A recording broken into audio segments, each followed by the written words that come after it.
What would you do if the person you loved handed you divorce papers while you were still in a hospital bed? That's exactly where this story begins. Welcome to Mr. James' Family Returns.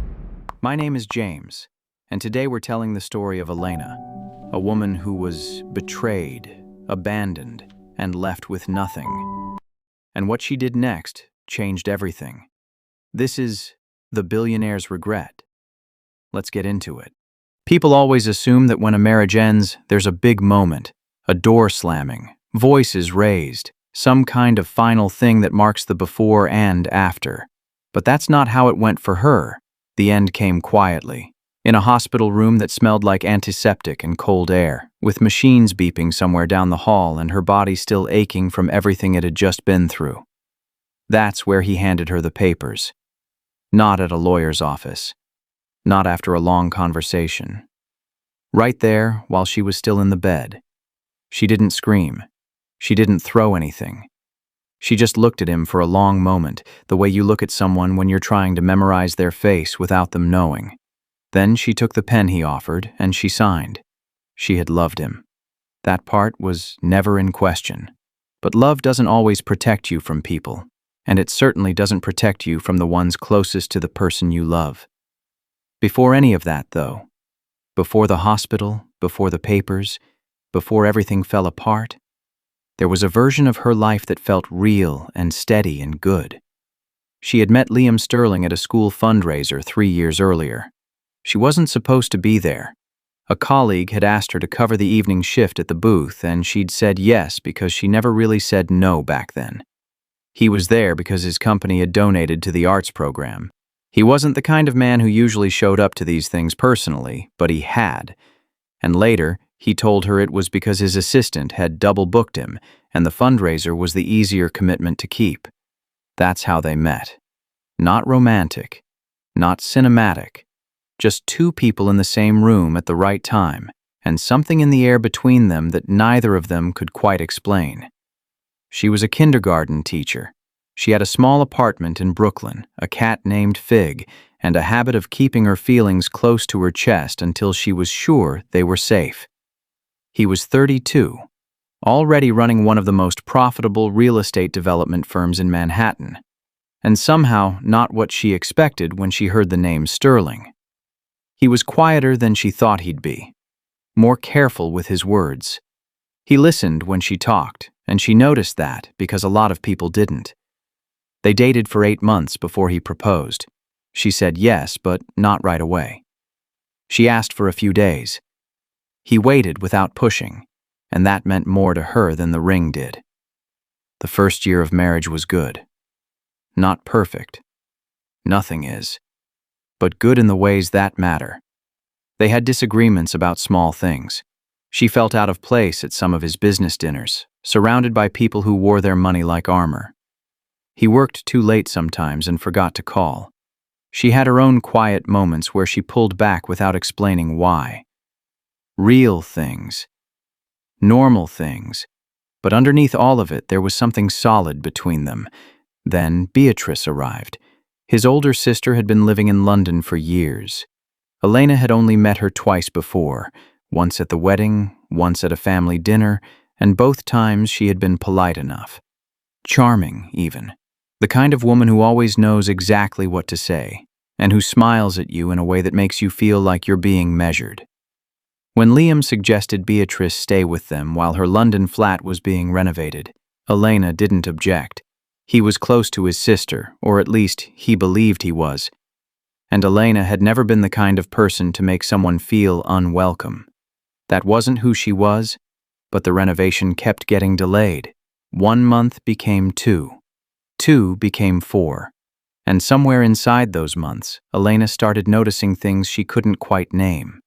The way Beatrice would enter a room where Elena and Liam were talking, and the conversation would shift.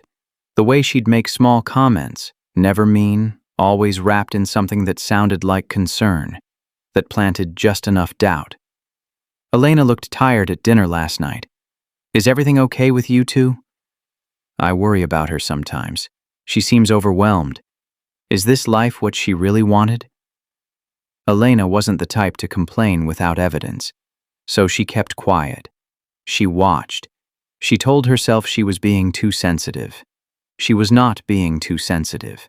When she found out she was pregnant, she felt something she hadn't expected. Calm. A deep, quiet kind of calm, like something that had been waiting, finally arrived. She told Liam on a Sunday morning in their kitchen, before either of them had fully woken up.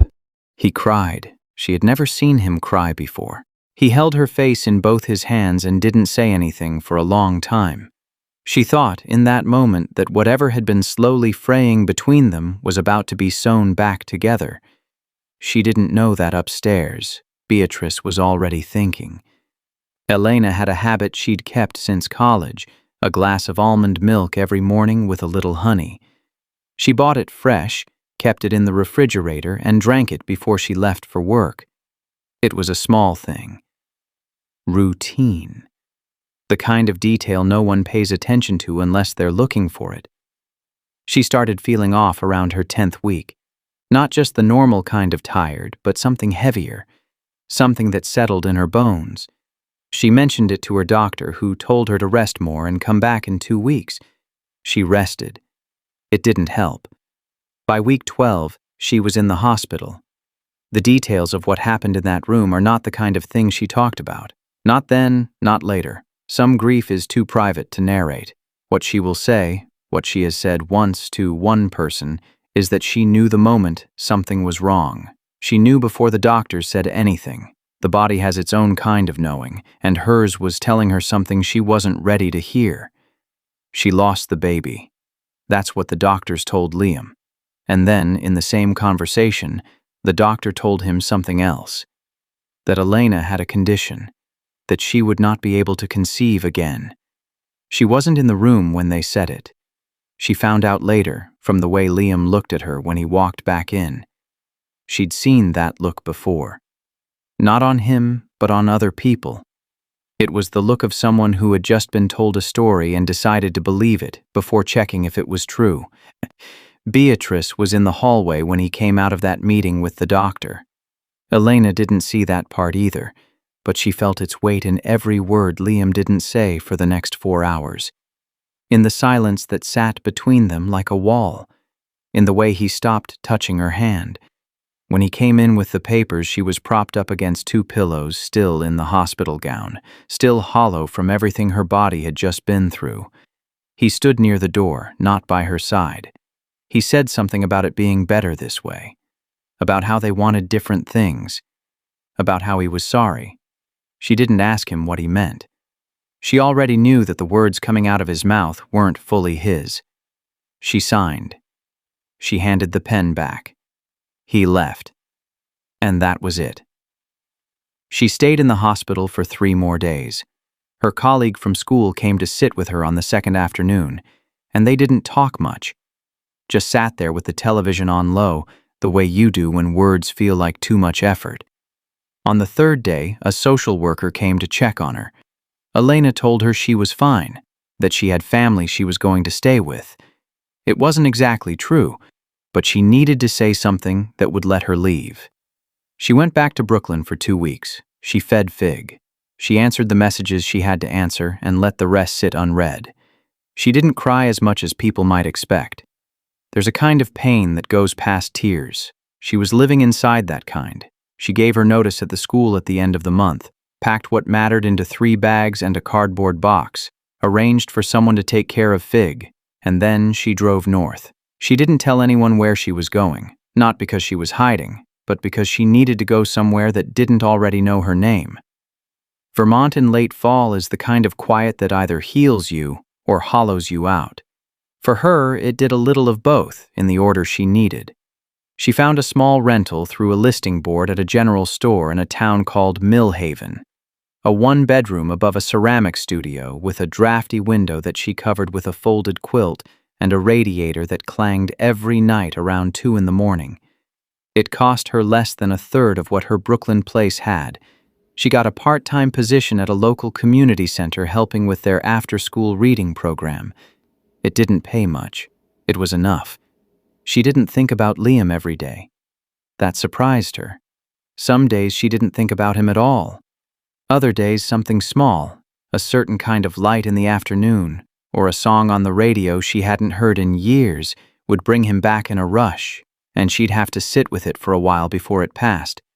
She was learning that grief isn't a straight line. It circles back. It catches you when you're not ready. And the only real way through it is to just keep going. By the time the snow came in December, she was beginning to feel something she hadn't felt in a long time. Not happiness, exactly. Not yet. But something underneath it. Something quiet and stubborn that refused to let her disappear completely into what had happened to her. She didn't know yet that it was more than resilience keeping her going. She would find out in the new year. Sometimes the hardest part isn't the moment everything falls apart. It's the long, quiet stretch of time after, when you have to figure out who you are without the life you thought you were building. She was in that stretch now, and she was still standing. That's not nothing. For a lot of women, that's everything. She found out in January. A routine check at the local clinic in Millhaven. She hadn't even scheduled it for that reason. Just a general visit because she'd been more tired than usual and her appetite had been strange for weeks. The nurse was young, gentle. She asked her questions the way people do when they already suspect the answer. The test came back positive. She sat in that small examination room for a long time after the nurse left. The paper on the table crinkled every time she shifted. Outside the window, snow was still coming down, slow and steady, like it had nowhere urgent to be. She thought about calling someone. She picked up her phone twice. Both times, she put it back down. There was nobody to call. Not for this. The pregnancy was complicated from the beginning. 2 heartbeats at first, then 1. The doctor spoke carefully, the way doctors do when they're delivering something that has no good framing. She lost one. The other held on. 8 months had passed. Liam Sterling's life, from the outside, looked exactly the way it always had. The penthouse was still immaculate. The company was still growing. His name still appeared in the right publications alongside the right numbers. Everything that was supposed to matter still looked like it mattered, but there was something off in him that he couldn't locate or name. A low, persistent feeling he'd been ignoring since the day he walked out of that hospital room. He told himself it was guilt over the divorce. Then he told himself it was work stress. Then he stopped trying to name it all together and just let it sit there, the way you leave a room you don't want to deal with. Beatrice had filled the space Elena left with remarkable efficiency. New interior decorator.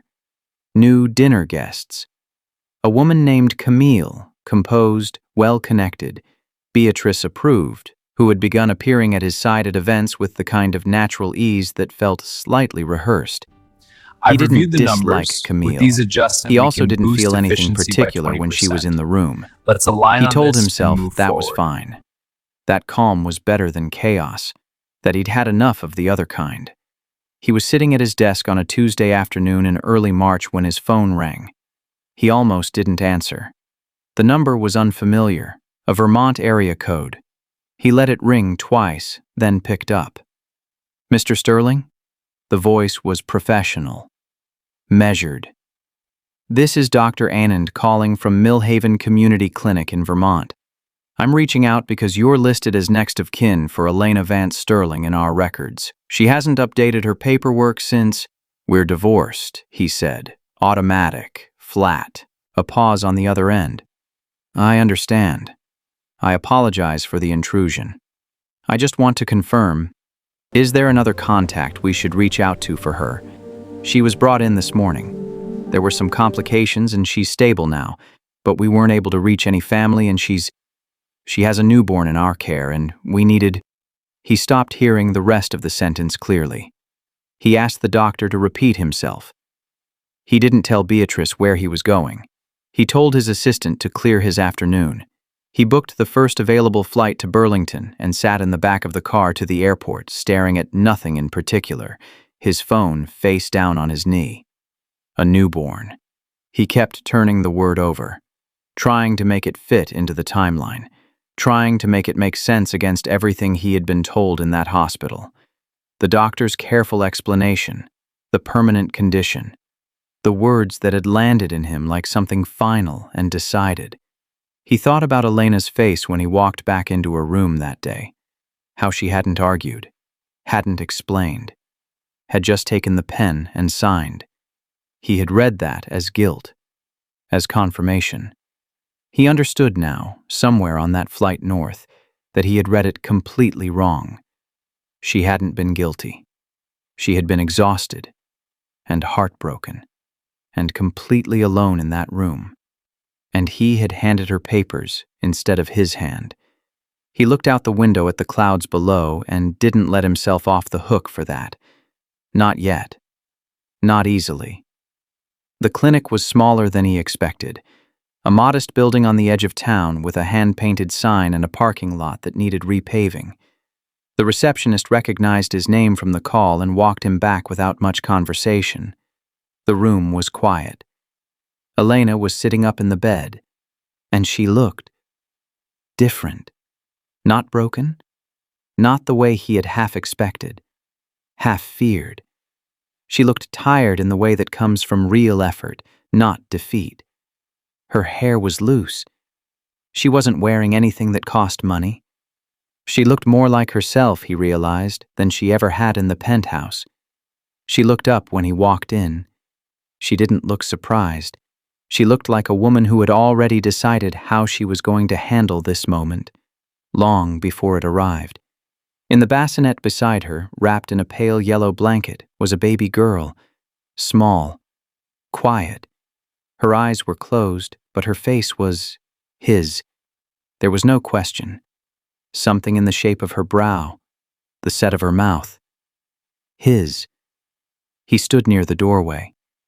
He didn't know what to say. For the first time in years, he genuinely did not know what to say. Elena watched him look at the baby.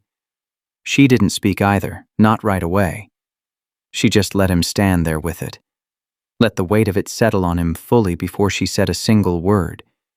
When she finally spoke, her voice was quiet and even. Her name is Nora. That was all she said. And somehow, it was enough to undo him completely. He had walked into that room as a man who thought he was coming to get answers. He left it understanding that he was the one who owed them. There's a difference between wanting closure and deserving it. He was only beginning to figure out which side of that line he was standing on. She didn't let herself feel too much hope too soon. Hope, she had learned, needed to be rationed, but the baby held on through February, through March, through a late frost in April that froze the pipes in her building and left her boiling water on a neighbor's stove. The baby didn't care about any of that. The baby just kept growing. She never contacted Liam.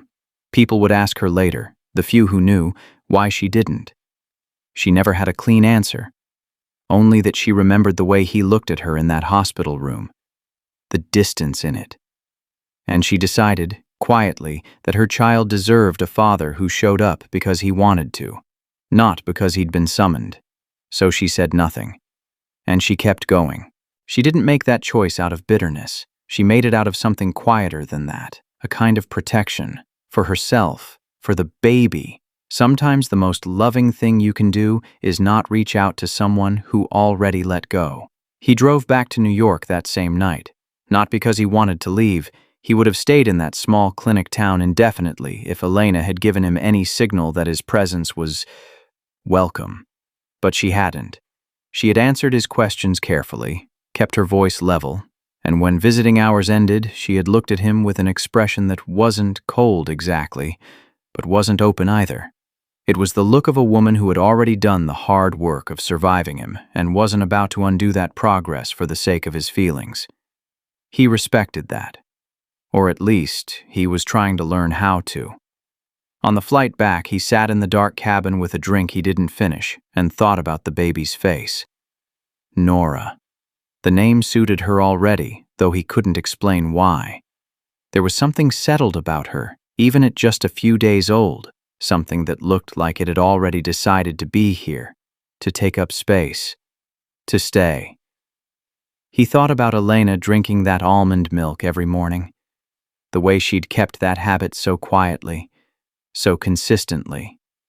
He'd never thought about it much when they lived together. It was just part of the background of their mornings, her in the kitchen before the city fully woke up, the sound of the refrigerator opening, the soft clink of the glass on the counter. He thought about how Beatrice was always up before him. The thought arrived slowly. Then it didn't leave. He called Marcus Hale from the car on the way home from the airport. Marcus had been the Sterling family's private attorney for over 2 decades. Sharp, discreet, loyal to the family name in a way that had always been reassuring and now felt complicated. He told Marcus he needed him to pull something. Security footage from the penthouse kitchen, specifically from the months before Elena was hospitalized. Marcus was quiet for a moment.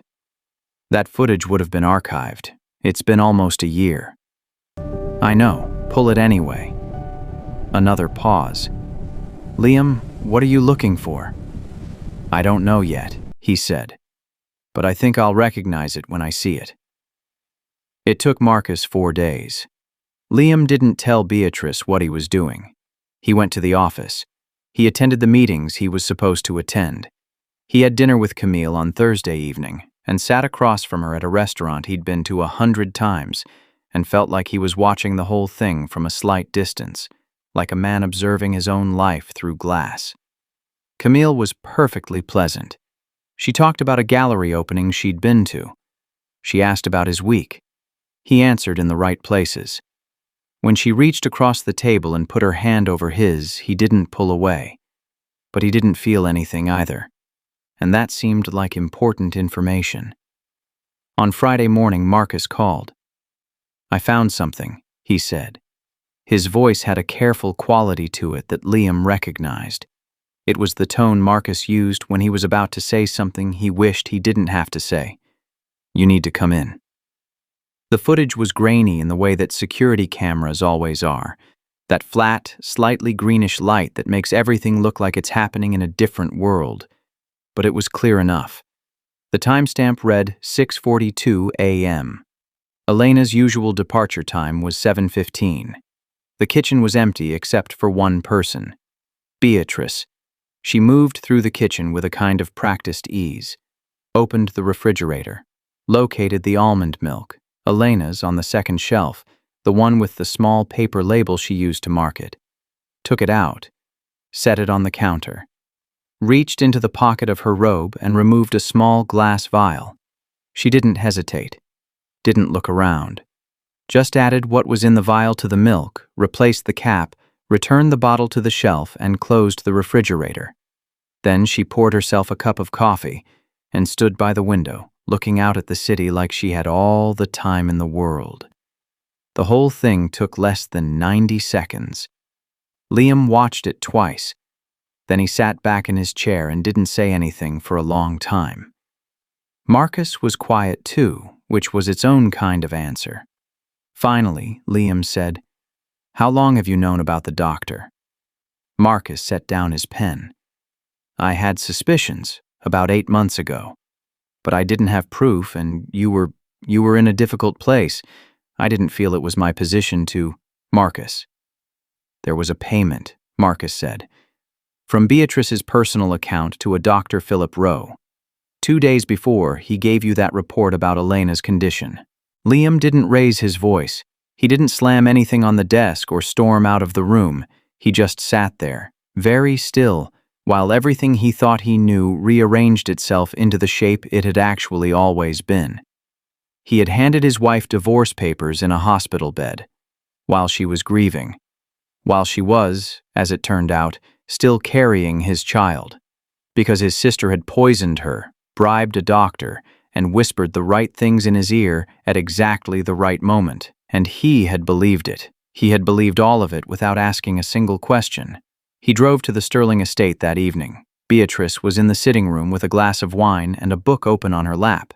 She looked up when he walked in and smiled the way she always did. Easy, practiced, like she'd been expecting him and had already planned what she was going to say. He didn't give her the chance. He told her what he had seen. He didn't yell. He didn't need to. His voice stayed low and steady the entire time, which seemed to unsettle her more than anger would have. She tried at first to reframe it, to suggest the footage was unclear, to remind him that whatever he thought he saw, she was family, and family deserved a conversation before conclusions were drawn. He told her the conversation was over. He called the estate's property manager while she was still in the room and instructed him to have her belongings packed and ready by morning. He contacted the family's financial team and began the process of removing her access to the Sterling accounts, the trust fund disbursements, the credit lines, the apartment in London he had been quietly subsidizing for years. She left without another word. He didn't watch her go. He stood by the window afterward for a while, looking at the city the way she had looked at it in that footage. But the feeling inside him was nothing like hers had been. He wasn't calm. He wasn't satisfied. He felt the specific weight of a man who had just cleaned up a mess he should never have allowed to happen in the first place. That's a different thing from justice. He understood that clearly. He booked a flight back to Vermont the next morning. He didn't know what he was going to say. He didn't try to plan it out or rehearse it. Every time he started forming a sentence in his head, it fell apart before it finished. There were no right words for what he had done. He was beginning to accept that. What he did know, sitting in that airport at 6 in the morning with a coffee he was too tired to drink, was that the last 8 months of his life had been built on something false, and the only real thing, the only thing that had been true this entire time, was a woman in a small Vermont town who had survived all of it quietly, completely on her own, and had named their daughter Nora. He owed her more than an apology. He knew that. He just didn't know yet if she would give him the chance to figure out what more actually looked like. There's a certain kind of man who only starts asking questions after he's already caused the damage. He'd been that man. And the hardest part wasn't what Beatrice had done. It was knowing that she could only do it because he had made it easy for her. He had chosen not to look too closely. And that was on him, not her. Vermont was colder than he remembered from 2 weeks before. He landed in Burlington late afternoon and drove the 40 minutes to Millhaven in a rental car with the heat turned all the way up. The roads were narrow and quiet, bordered by bare trees and fields that had gone gray and white under a fresh layer of snow. It was the kind of landscape that didn't care who you were or what you owned. It just sat there, still and indifferent, and let you feel however small you needed to feel. He felt very small. He didn't go to the clinic first. He had called ahead and learned that Elena had been discharged 3 days earlier. The nurse hadn't given him her address. She wasn't supposed to, but she mentioned, without quite meaning to, that Elena had taken to walking in Millhaven's small riverside park in the late afternoons when the weather allowed, that she'd seen her there a few times with the baby. He parked near the park entrance and sat in the car for a few minutes, not to gather himself. He had stopped pretending he could do that, just to breathe, just to let the moment be what it was before he stepped into it. He saw her before she saw him. She was on a bench near the river, bundled in a dark green coat he didn't recognize, a wool hat pulled low. The stroller was beside her, angled so she could see Nora's face. She wasn't on her phone. She wasn't doing anything in particular, just sitting there, watching the water move under the thin skin of ice forming at the edges, the way people sit when they've finally gotten quiet enough inside to just exist somewhere without needing it to be more than it is. He walked toward her slowly. His shoes weren't right for the snow, dress shoes, because he hadn't thought practically about any of this, and he could feel the cold coming through the soles with each step. He didn't care. She heard him when he was about 10 feet away. Looked up. She didn't look alarmed. She didn't look relieved either. She looked like a woman who had half expected this and had already decided she wasn't going to make it easier or harder than it needed to be. He stopped a few feet from the bench. For a moment, neither of them said anything. The river made a low sound beneath the ice. Somewhere behind them, a car passed on the road. "I saw the footage," he said. She looked at him steadily. "I know," He paused. You knew about Beatrice. I suspected, she said. For a long time. But suspecting something and proving it are different things. And I was tired, Liam. I was too tired to fight it. He nodded. He didn't try to fill the space with more words. She had earned the right to speak at her own pace, and he knew it. He looked at Nora.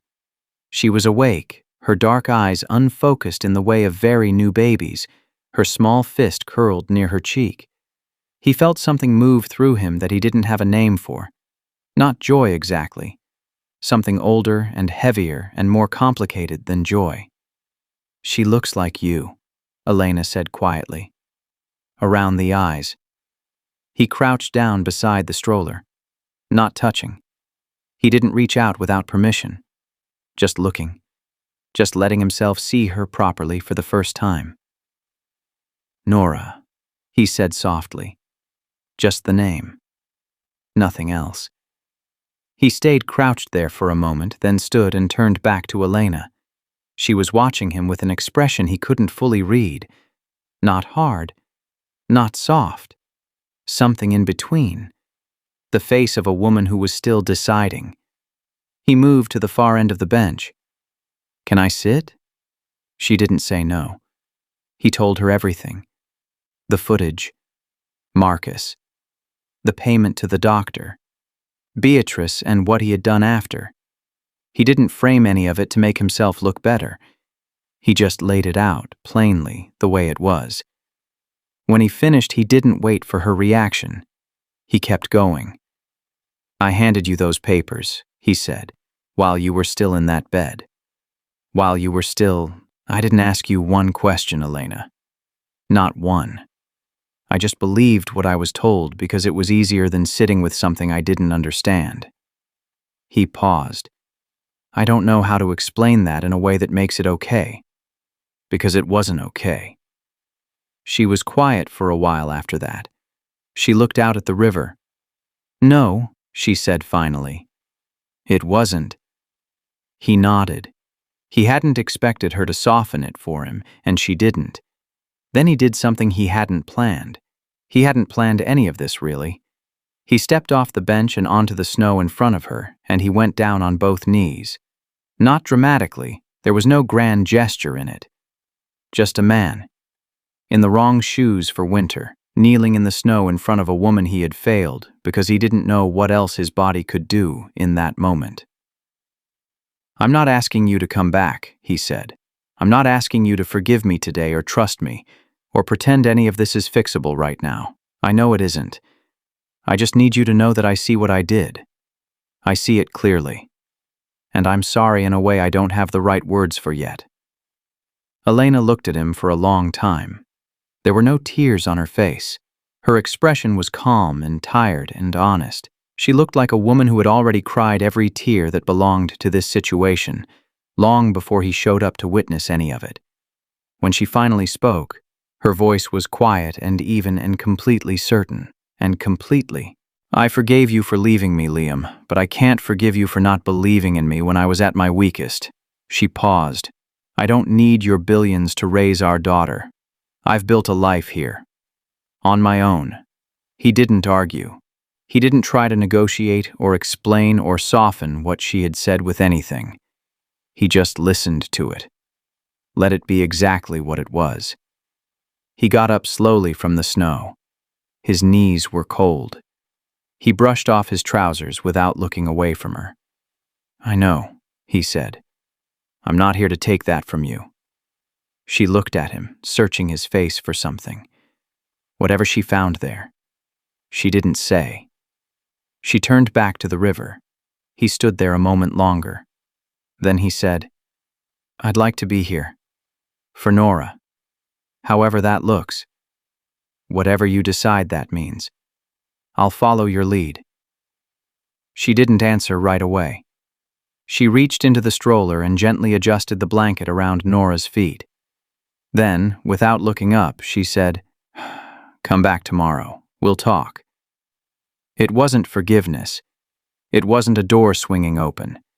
It was just 3 words and a crack of light underneath a door that was still mostly closed. He took it, carefully, like something that could still break. She didn't give him hope because he deserved it.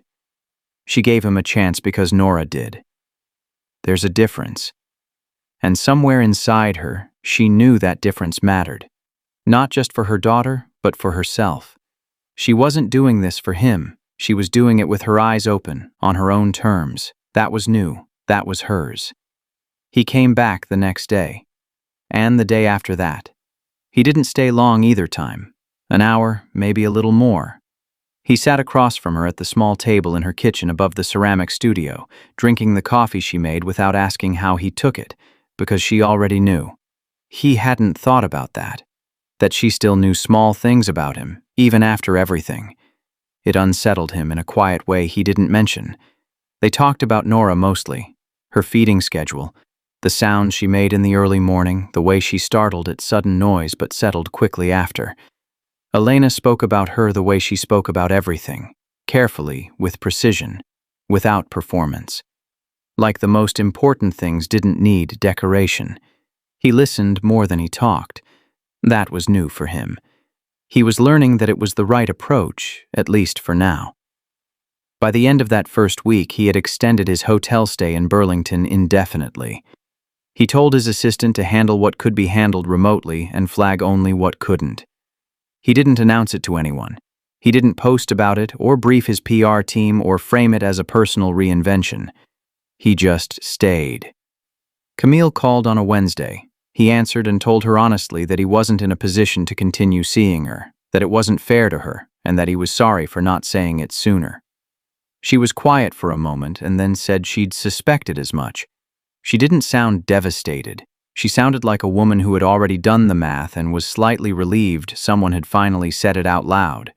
He respected that. He filed the paperwork to begin stepping down as active CEO the following week. His board wasn't pleased. His CFO called twice. A financial publication ran a short piece speculating about instability at Sterling Group. He read it on his phone in the parking lot of a grocery store in Millhaven, and then put his phone in his pocket and went inside to buy the oat milk Elena had mentioned she was running low on. That felt more useful than any of the calls. He didn't move into her space. That was important, and he understood it without being told. He found a small furnished rental on the other side of town. Nothing like what he was used to. A 2-bedroom with thin walls and a landlord who plowed the driveway himself on snow days and always left the shovel propped by the door. Liam started doing the same. Small things. Real things. The kind of things that don't look like much from the outside but mean everything in practice. He showed up when he said he would. He left when the visit was over without making it difficult. He didn't push for more time than she offered, and he didn't sulk when the answer was no. He learned Nora's rhythms, which cry meant hunger, which meant something else, the particular way she liked to be held with her cheek against a warm shoulder. He learned to sit with her in the early quiet of a Sunday morning while Elna slept, just the two of them, the radiator clanging its familiar 2 a.m. complaint, even though it was now closer to 7. He was not performing fatherhood. He was just doing it. There's a difference, and Elna could see it. She didn't say so, but she stopped tensing slightly when he came through the door, and that said enough. Winter moved into early spring the way it does in Vermont, slowly, reluctantly, a few degrees at a time. The ice on the river thinned and broke apart. The trees started showing the first pale suggestion of green. Elena went back to the community center part-time, and on those afternoons Liam kept Nora. The first time Elena handed her over and left without looking back, he stood in the kitchen for a moment with the baby against his chest and felt the full weight of what that trust had cost her to give. He didn't take it lightly. He never would. There was an evening in late March that he thought about afterward more than most. Elena had stayed a little later than usual. They'd eaten dinner at her small table. Nothing elaborate, just pasta she'd made from what was in the cupboard, the kind of meal that doesn't require a plan. Nora had fallen asleep in her chair between them. and they'd kept talking in low voices the way you do when there's a sleeping baby nearby and the quiet feels worth protecting. He didn't remember exactly what they'd been talking about. Something ordinary. Her reading program at the center. A book she'd been working through slowly for months. At some point, he said something that made her laugh. Really laugh.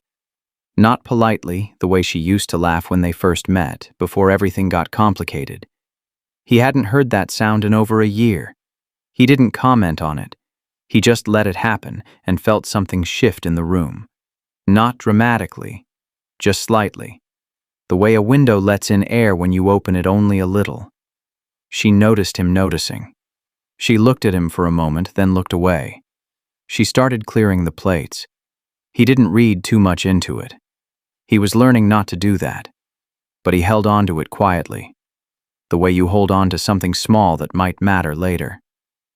Spring settled in fully by April.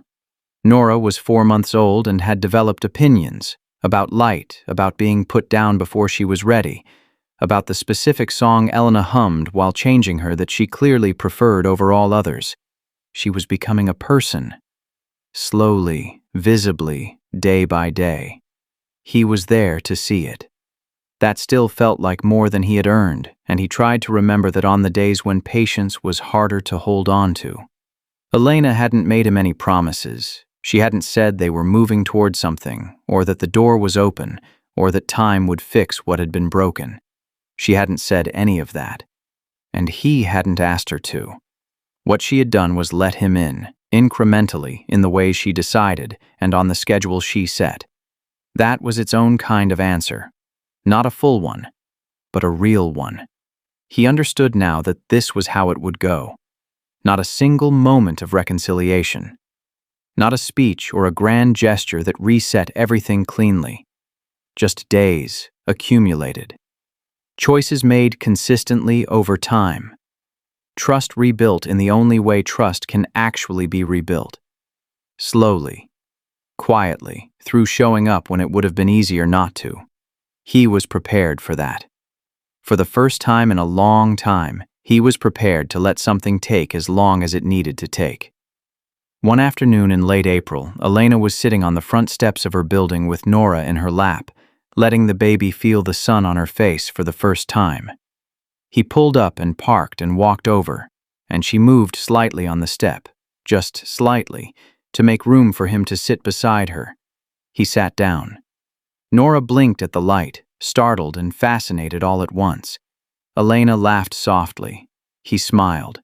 Nobody said anything for a while. They just sat there together in the warmth, the three of them, watching a baby discover the sun. It wasn't everything, but it was something. And for now, it was enough. She never needed him to become perfect. She needed him to become honest. There's less distance between those two things than most people think. But it still has to be walked. He was walking it. She was watching. And somewhere in the middle of all that quiet, ordinary effort, something was finding its way back. Not to what it was, to something steadier, something that had actually been chosen, this time, by both of them. Winter moved into early spring the way it does in Vermont, slowly, reluctantly, a few degrees at a time. The ice on the river thinned and broke apart. The trees started showing the first pale suggestion of green. Elena went back to the community center part-time, and on those afternoons Liam kept Nora. The first time Elena handed her over and left without looking back, he stood in the kitchen for a moment with the baby against his chest and felt the full weight of what that trust had cost her to give.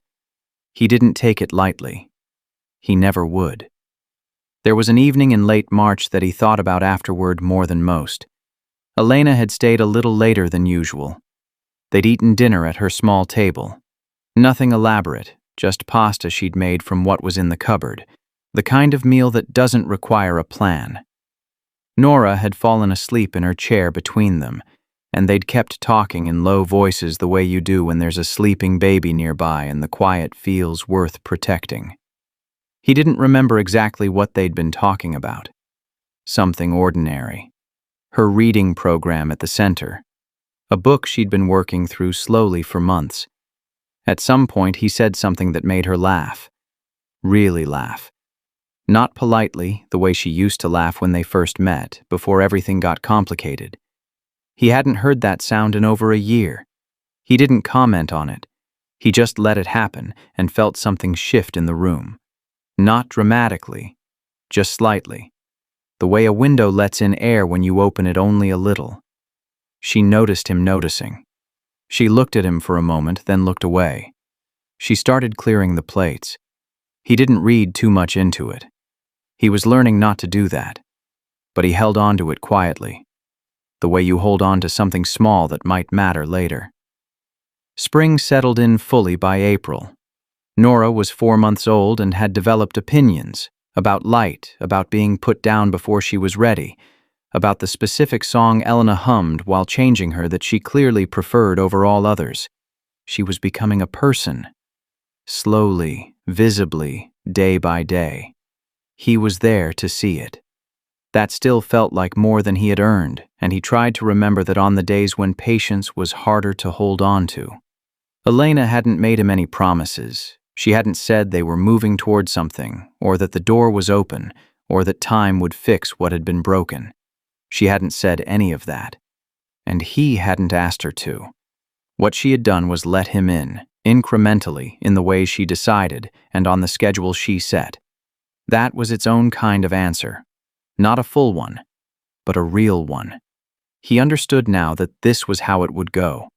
Not a single moment of reconciliation. Not a speech or a grand gesture that reset everything cleanly. Just days, accumulated. Choices made consistently over time. Trust rebuilt in the only way trust can actually be rebuilt. Slowly, quietly, through showing up when it would have been easier not to. He was prepared for that. For the first time in a long time, he was prepared to let something take as long as it needed to take. One afternoon in late April, Elena was sitting on the front steps of her building with Nora in her lap, letting the baby feel the sun on her face for the first time. He pulled up and parked and walked over, and she moved slightly on the step, just slightly, to make room for him to sit beside her. He sat down. Nora blinked at the light, startled and fascinated all at once. Elena laughed softly. He smiled. Nobody said anything for a while. They just sat there together in the warmth, the three of them, watching a baby discover the sun. It wasn't everything, but it was something. And for now, it was enough. She never needed him to become perfect. She needed him to become honest. There's less distance between those two things than most people think. But it still has to be walked. He was walking it. She was watching. And somewhere in the middle of all that quiet, ordinary effort, something was finding its way back. Not to what it was, to something steadier, something that had actually been chosen, this time, by both of them.